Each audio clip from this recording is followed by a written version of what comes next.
Do you like the show and you want to make your own? Well, let me tell you about Anchor. It's free. They're creation tools that allow you to record and edit your podcast right from your phone or computer.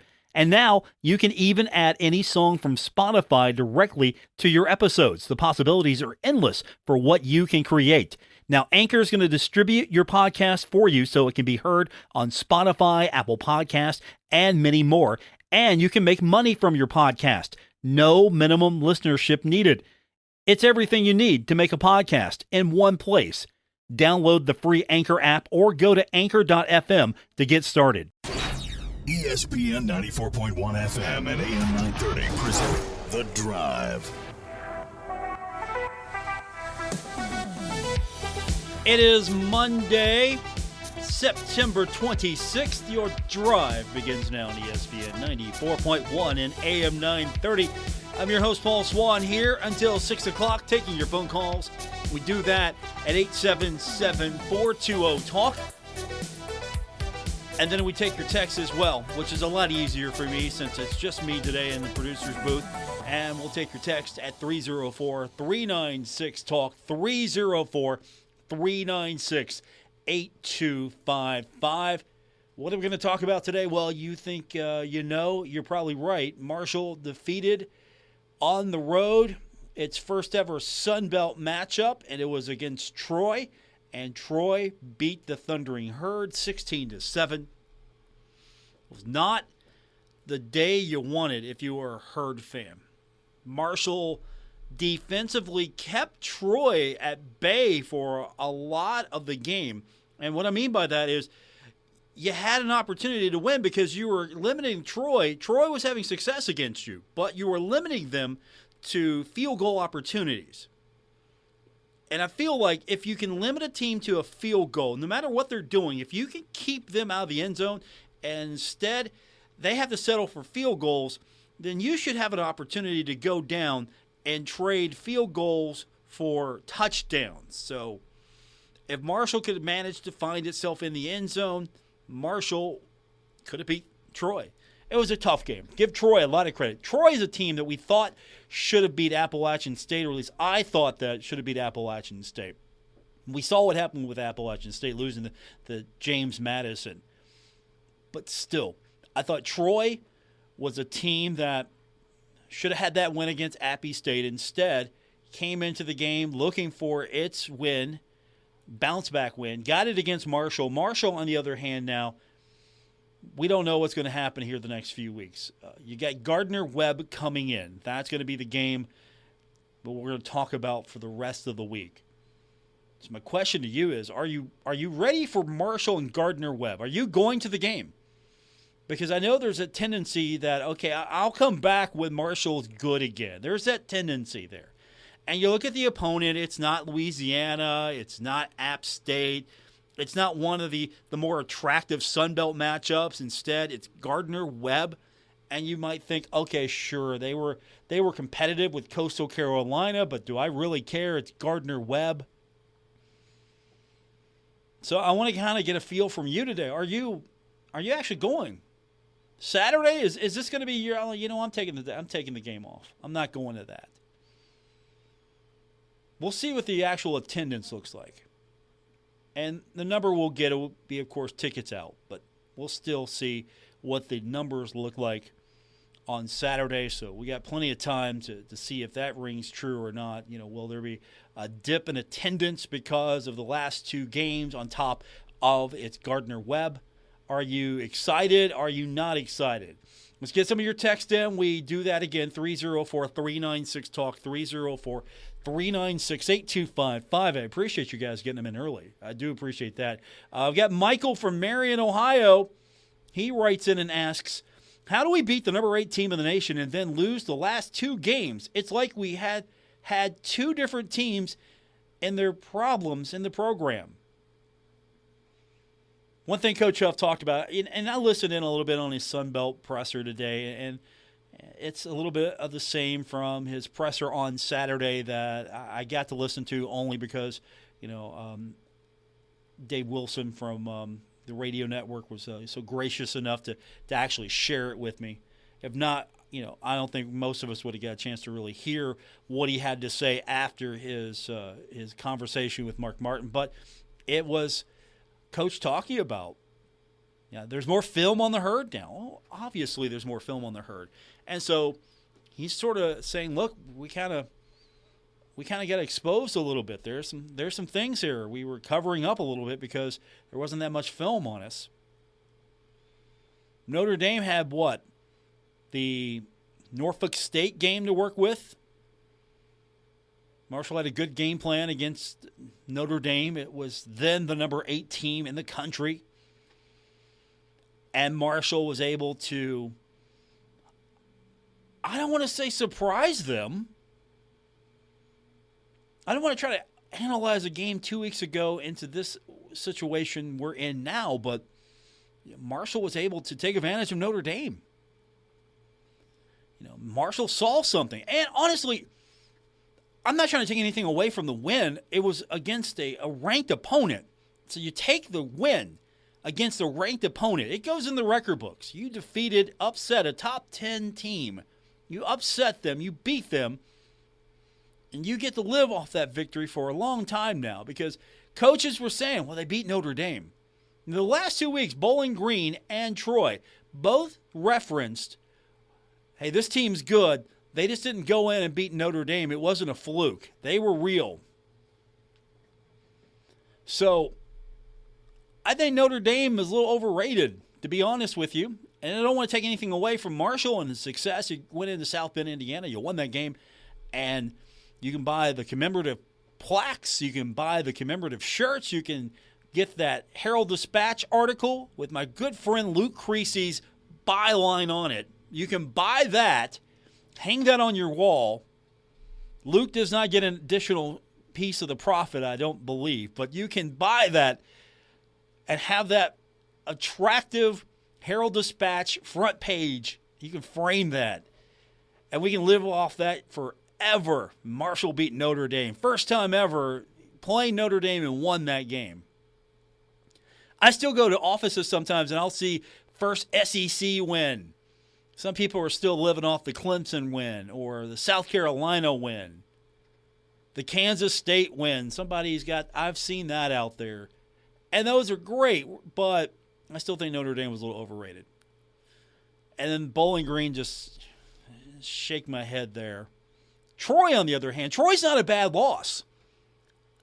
If you're looking at losses, the Bowling Green game, bad loss in the grand scheme of things. Troy, not a bad loss from the standpoint that I thought Troy was deserving of beating Appalachian State, and I held Appalachian State in high regard this season. So, not a bad loss. I don't know. Scratch my head on this. You beat Notre Dame, and I'm with Coach. Just because you beat Notre Dame doesn't mean you're going to win the rest of them. I will concede that point. Just because you beat Notre Dame doesn't mean you're expected to go out there and win the rest. I will concede that point, 100%, because there's some good teams left on the schedule, which probably could beat Notre Dame. There are probably a couple of teams left on Marshall's schedule that could beat Notre Dame. So let's be easy here. All right, more from you. Texter is telling me, rain or shine, 12-0 or 0-12, I'll forever support my herd. Beat Gardner-Webb. There you go. Doesn't matter the record. Doesn't matter the opponent. Game day, if it's going to rain or not, doesn't matter. Go into the games. Thank you for that. Okay, this texter writes in, yes, going to the game because the herd is playing. Doesn't matter who the opponent is. Yes, Saturday was a tremendously disappointing loss and didn't expect this. I hope we can rebound and be ready for Louisiana in a couple of weeks. I hope so as well. There's going to be plenty of time to get ready for that. Get ready, get a game plan going, figure it out. I don't know what you're going to see against Gardner-Webb, what kind of game plan it's going to be other than a game plan to win the game. But is it going to be back to basics? Is it going to be designed to get Marshall back to where it needs to be? We'll find out. But texters are telling me you're going to the game, so that's good to hear, at least from the standpoint that, okay, Marshall's lost a couple on the road, but the Herd's back in town. Let's go see the Herd. Texter writes in and says that the win over Notre Dame is starting to look like more and more like a fluke. The fact is the Herd is not a good team as of now. As of now, the Herd is not winning games. That is absolutely right. Could the team that played against Troy beaten Notre Dame? And we make these comparisons because it's a fun exercise for fans. It's a fun exercise. Coaches probably would like us to stop that, but we look at these things and go, okay, this team got beat by Marshall, and this team is the best team on the schedule, so there shouldn't be any other team that Marshall should have difficulties with, right? Or, okay, that was a big win, but maybe that wasn't a good win because look at what Notre Dame's done. We can have those conversations after the end of the season. I mean, Bowling Green might come storming back and win the Mid-American Conference, and then we'll go, yeah, no, hey, that wasn't so bad. They found their footing. That they're okay. Troy might win the West Division, win the Sun Belt. Troy could win the West Division, could win the Sun Belt regular season, championship, win the championship game. And then you're feeling like, okay, well, Marshall could have been right there, but got beat by the eventual champion. Do you take that? Is that something you sit there and you go, okay, well, hey, it took the champ to beat us. It took the champ. It's like me. Yeah, the Bengals, they got beat by the Super Bowl champ. Okay, maybe not a good comparison here. Texter is writing in and telling me that, or asking me, do you have a feel if Ali is going to play this Saturday? I'm going to say no. The texter continues and says, I would think it would be a great game to bring him back and tune up for Louisiana. I don't think you're going to see him on the turf until, look, the way this schedule plays out, you've got the game, and then you've got that gap in between Gardner-Webb, which Marshall should win. I know coaches don't like hearing that. They don't want to hear me say Marshall should win this game, or they don't want to hear fans say we should win this game. Marshall should win that game. Then you have plenty of time to get ready for Louisiana, and I don't think Louisiana is going to be as difficult as I thought it might be, that game. We'll see. But I think Marshall has some time. And then you got more time after that. I think I would bring him along. I would pace him. I wouldn't throw him in right away. I would take advantage of the schedule.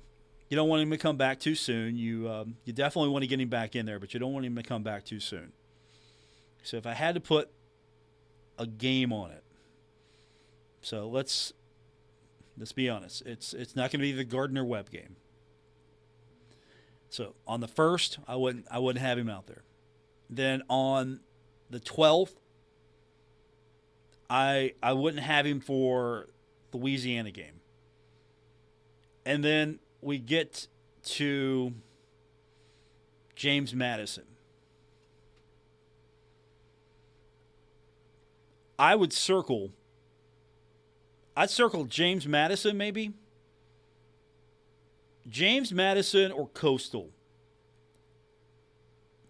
22nd or 29th. If I was a betting man, if I was a gambling man right now, I would take a shot on the 22nd maybe for James Madison, or maybe Coastal when he's back. I could completely be wrong. He could show up on Saturday. I don't think he's showing up on Saturday. I don't think he's going to be out there until I would wager on James Madison or Coastal. That's just me. I don't have the I don't have the agenda in front of me for Coach Huff. I don't have his calendar, his game plan right there in front of me, but that's when I'm expecting to see something. I would think that if I was going to guess. Let's see what happens. We got schedule news to talk about. Let's do that when we continue. It's official, worst kept secret, the current worst kept secret of Marshall Athletics. We'll talk about the official details of the schedule edition. We'll get your text in as well. 304-396-TALK, 304-396-8255. It's Monday, it's The Drive, and it's only on ESPN 94.1 and AM 930.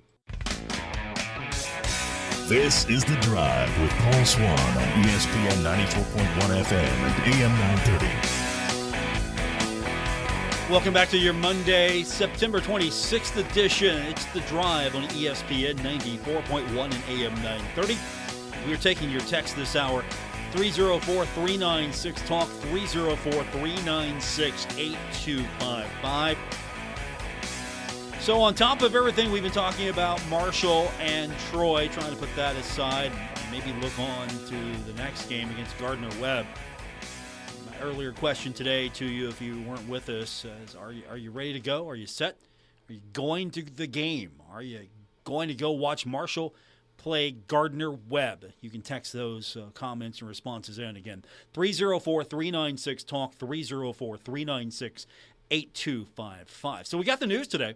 It's official now. It's official. It was pretty official when Luke Creasy from the Herald-Dispatch put it out there. So it was pretty official. But now it's official. Marshall is going to go to North Carolina State for a non-conference football game. It's set for October 7th, 2023. So this is the game that we were looking for because of the Navy vacancy. Navy decided to cancel the Marshall game because Marshall's got that 0-week game in Ireland. Didn't want to play Marshall. And what can you say about that? You travel to Ireland to play a game, and then you don't want to deal with the herd afterwards. I get it, logistics. So Marshall off the schedule. Navy is going to play Wagner. What an exciting contest for the midshipmen. Wagner. Going to be a home game for Navy. So Marshall gets a buyout. $250,000 buyout. Remember, this contract was signed in 2011. Remember, we were talking about this contract 10 years ago. 2011. Now, how this happened, and I'll give Marshall credit, detailed it out in the release. The release was pretty detailed, and I'll give them props for that. Because there was an availability that happened. Cincinnati and NC State and Marshall all worked together on this. So Cincinnati and NC State were scheduled to play a game in 2023 in Raleigh. But Cincinnati negotiated an early exit from the American Athletic Conference to enter the Big 12. That'll happen on July 1st, 2023. And so, as part of that, Cincinnati reached agreement with NC State. They're going to terminate that non-conference game. It's over. It's done. So that's out. So now, Marshall's in the fold here. Marshall's in the mix. Because Marshall gets in here, and Marshall is able to get the replacement game, find a replacement game for Marshall.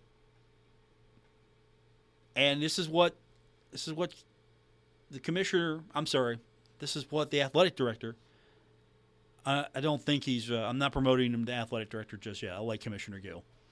So Christian Spears, athletic director, is quoted saying part of that agreement allowed Marshall to find a replacement game for Navy as well as secure a game guarantee versus a well-respected opponent in a great location that we anticipate Thundering Herd fans will want to visit with us. So that's what athletic director Christian Spears said. Marshall's going to get $850,000 from Cincinnati and $150,000 from NC State. So Marshall, Cincinnati, NC State working this all out. NC State gets an opponent. Cincinnati gets out of the conference, non-conference game. Marshall gets paid the buyout from Navy, $850,000 from Cincinnati, and $150,000 from NC State. So Marshall is getting paid. Marshall is getting paid. And Spears added in the release, we understand the decision made by Navy, and we are grateful for the relationship we have in college athletics. These things can get complex, but when you have strong relationships, they tend to get managed at a high level with trust and transparency, and that is what happened here. So this is where the Herd's going to go in 2023. Are you excited? Are you excited for this? Is NC State a game in which you will want to go see the Herd? Now, take out of the equation for a moment. For some of you, this doesn't matter. Wherever Marshall plays, if you can go, you're going. So I know your answer. Or do I? Instead, yeah, are you excited? Are you excited to go to Raleigh, North Carolina? That's the real question here. That's got to be the real question. That's the only question. Are you excited to go to Raleigh, North Carolina and see Marshall play the Wolfpack? Does that excite you enough to book a trip to go to Raleigh? I mean, it's Raleigh, so it's not that far. It's not like going to Texas here. So you can get to Raleigh, North Carolina. And North Carolina, it's a fun state. Again, this isn't like, I don't know, this isn't like going to Bowling Green, Ohio here. You can do some things in Raleigh. Fair? Is that fair? On the grand scheme of things, where's a more fun destination? Bowling Green, Ohio, Raleigh, North Carolina. Bowling Green, Ohio, Raleigh, North Carolina. So it's an upgrade on travel destination. And several of you have told me you don't like playing MAC schools. And some of you have even said because MAC schools, it's the Super Bowl for them. So here you go. Marshall playing in Raleigh, North Carolina in 2023, October 7th, the Herd on the road. Are you excited to go see Marshall play in Raleigh against NC State? The text line 304-396-TALK, 304-396-8255. All right, texters already jumped in. I will be very excited to go to the NC State game next year if I'm able. There you go. It's an early sample size, but this texter's already excited to go to the game. Probably on MapQuest right now, booking passage. Is it Priceline, Travelocity, MapQuest? What are you guys using these days? I got this app on my phone I use. Actually, I haven't got a chance to travel for a while. They don't actually allow me out of this room for Marshall road games. I get to go to Marshall home games. They don't allow me out of this room for anything other than Marshall home games and for me to go to Roosters. So you guys got to remind me, how do you plan a trip like this? No, it's going to be fun. It'll be simple. It'll be simple drive. go down to North Carolina, go to Raleigh. Texter wants to probably see the sights. Some of you probably have never been to Raleigh. And I can remember years ago, all huddled up near the radio trying to get the latest update where Marshall had many of opportunity to almost beat NC State. Can it happen? Can it happen? We're going to find out next year. I want to get more of your text in, 304-396-TALK, 304-396-8255. It's the Monday edition of The Drive. I'm your host, Paul Swann. This is ESPN 94.1 and AM 930. This is The Drive with Paul Swann on ESPN 94.1 FM and AM 930. We continue to take your text this hour. It's The Drive on ESPN 94.1 and AM 930. You can be a part of the program by texting 304-396-TALK, 304-396-8255. We've been talking about football a lot, and so we should. Top 25 is out, AP Top 25. Right now, I'm wondering, when's Kansas going to get in? When's Kansas getting into the top 25? They're number 26 if you believe such things. Top 10 looks like this. Georgia, Alabama, Ohio State. Then you got Michigan at 4. Clemson is 5th. Southern Cal 6. Kentucky 7, moving up a spot. Tennessee is 8th. How about that? Tennessee 4-0. I didn't think I'd see that again in my lifetime. Huntington High football coach Billy Seals right now loving life. Tennessee is 4-0, his Vols. Oklahoma State is 9, and then NC State, that's Marshall's opponent next year. NC State, number 10. Rest of the top 10 looks like this. Rest of the top 25 looks like this. Number 11, Penn State. Utah is 12th, Oregon's 13th, and then you got Mississippi at 14, Washington at 15, Baylor is at 16, Texas A&M is 17. Oklahoma is 18, BYU comes in at 19, Arkansas is 20th, and then rounding it out, Minnesota is 21st, Wake Forest 22.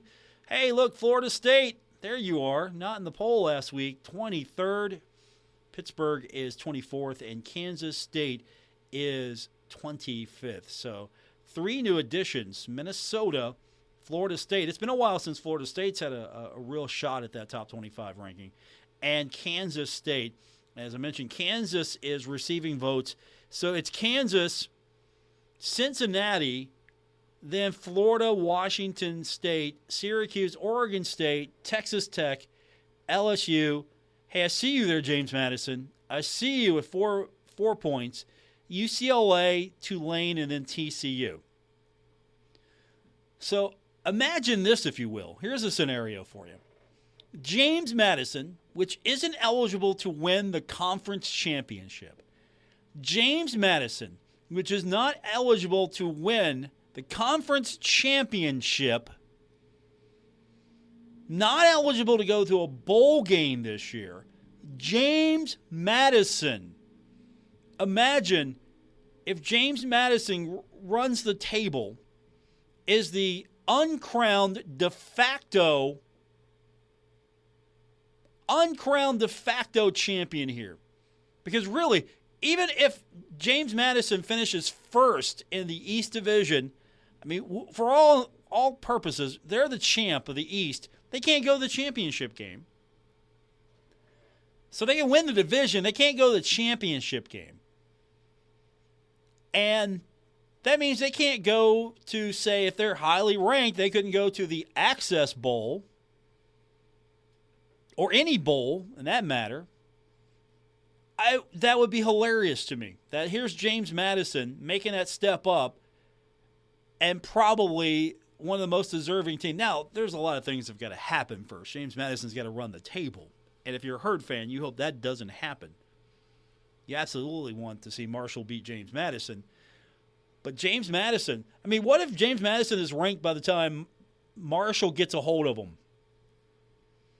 What if that happens? What if James Madison works its way up? The poll works its way up to a point where things have happened. James Madison gets in, and then Marshall, I don't know, something crazy happens. Marshall beats a ranked opponent.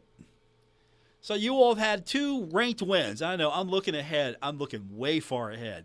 I can do that, though. I can enter into these exercises because let's be honest here. How excited are you for you're going to the game? Let's establish that. You're going to the game. How excited are you really for Gardner-Webb? 304-396-TALK. 304-396-8255. There you go, though. James Madison. I would love to see a ranked James Madison team come in to Huntington. That would be fun. And then if Marshall can beat James Madison, there you go. So Sunbelt still receiving votes. Some team is still receiving votes. James Madison waving the flag this week after Appalachian State getting beat. Tell you what, they had them. They had them dead and then forgot to kill them. So all of a sudden, Appalachian State is not the team we thought it was. We didn't expect this, did we? I was actually, in my mind, I allowed this at one point. Wow, wouldn't it be great if Marshall came into the Appalachian State game undefeated and Appalachian State only had that one loss and both teams were ranked? Text lines 304-396-TALK, 304-396-8255. We've got more coming up here on ESPN 94.1 and AM 930. This is The Drive with Paul Swann on ESPN 94.1 FM and AM 930. Our final segment of today's edition of The Drive here on ESPN 94.1 and AM 930. I didn't get a chance earlier today to get the audio from Coach Huff's Sunbelt presser. We usually do that on Monday. I had some technical issues. However, the good news is I haven't had a chance to break it down, so you're going to have to get it in its entirety. But I do want to share it with you. I have got Coach Huff's media availability from earlier in the afternoon. I'm going to play it for you, and this is him addressing the media and answering a couple of questions as we look back on the game against Troy. Here is Coach Huff.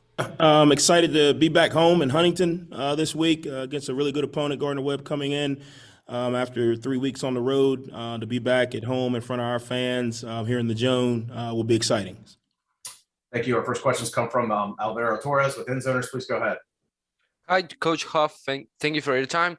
Well, how has the win against Notre Dame affected your team? And would you say that there is some sort of hangover after such an historic win? No, I don't think it's affected our team. I think there were some things that we were able to mask early in the season due to, one, not having a lot of film out there, and two, due to the opponents early in the year that have become issues that have shown up a little bit in different situations.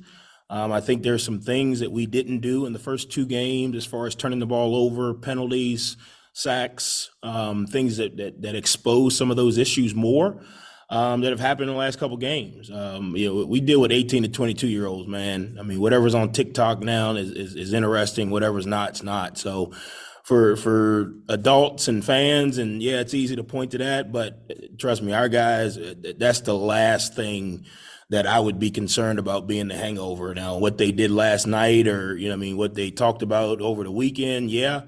But I just think it's some things that have shown up that we've gotten exposed on that in the first couple of weeks we were able to kind of mask or hide. And then as you get more film out there, as teams start the game plan, as we make some mistakes that we didn't make in the first couple games, some of those things have shown up. And we're playing really good teams. Last couple teams we played have been really good opponents.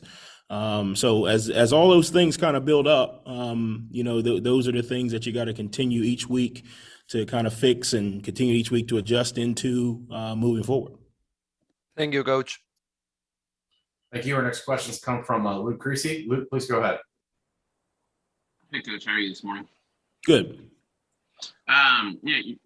Two parts, really. You talked about ending a 3-game road trip, finally get to play back in Huntington for the first time in almost a month. And, how good is that going to be to kind of play in front of a home crowd and maybe brings a little more energy, from the stands for the team?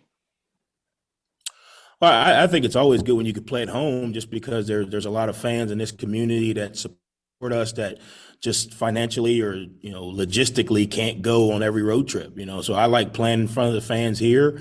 I think we have a really good home environment. I think our players enjoy it.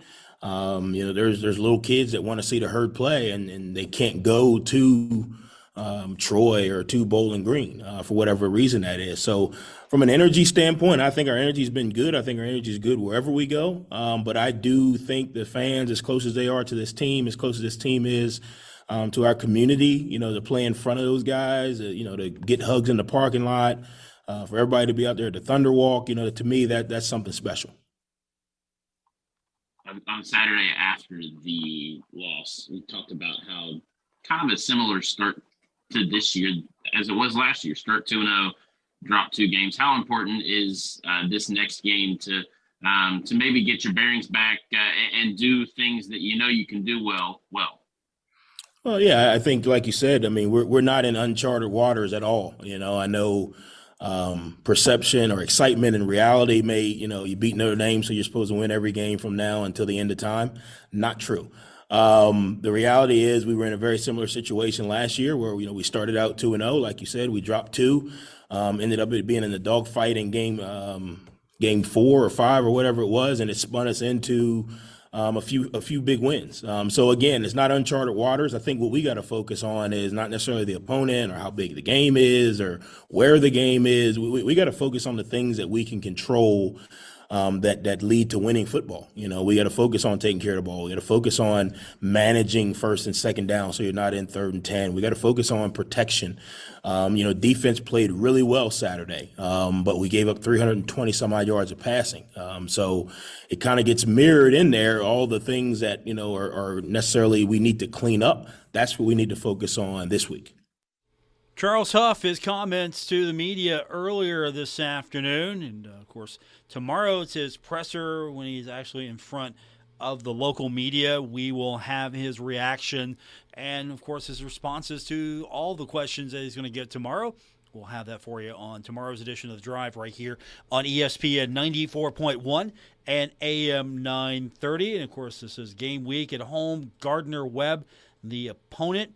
So that means we'll go on the air Saturday with our pregame coverage, 12:30. Going to be a little earlier than we're used to these last few weeks. And we're not going to be at Roosters as well. We're going to be back on Thunder Street. So looking forward to it, seeing you all once again. We'll be live on Thunder Street for Saturday's game between Marshall and Gardner-Webb. So I think that's about it for today. We went through it all pretty well. I got to mention before, and I'm not overlooking it. I promise you I'm not. And I will make sure that I will treat it as the big deal that it is. Number 4, Marshall, defeating unranked West Virginia 1-0 in the Mountain State Derby on Saturday night at Hoops Family Field in the home opener in Sun Belt Conference play. So Marshall gets its first Sun Belt Conference win. Herd's now 5-1-1, 1-0-1 in Sun Belt play.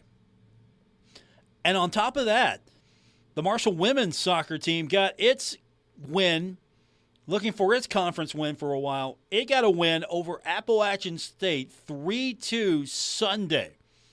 So the Thundering Herd beat the Mountaineers twice in soccer this weekend. The West Virginia Mountaineers and the Appalachian State Mountaineers. Ladies and gentlemen, I put this as evidence that Marshall is a soccer school. That is evidence into the record. Marshall is now a soccer school. Take that as you will, but I'm going to live and die by that stance. Marshall's a soccer school now. Number 4 team in the country on the men's side, and the women got a victory. Good enough for me. I've declared Marshall a soccer school now. If you don't like it, you can find me on Twitter at Paul Swann. Again, on Twitter at Paul Swann. We'll take your texts tomorrow. We'll circle back here. We'll hear from Coach Huff. We'll have his comments and find out what he has to say, as the opponent this week is Gardner-Webb. Are you excited? Are you ready just to forget the last couple of weekends and get back to the Joan to see Herd football? We're going to find out together on Saturday. That's going to do it for this edition. Thanks for tuning in. I'll be back with you on Tuesday where we will do it all over again. Don't worry. We'll be back tomorrow. And if you would like to subscribe to our podcast, you can find it on Apple Podcasts, Spotify, or wherever you get your podcasts. And it's free, too. When I say subscribe, it's free. Find me on Twitter at Paul Swann. Have a great night, everyone.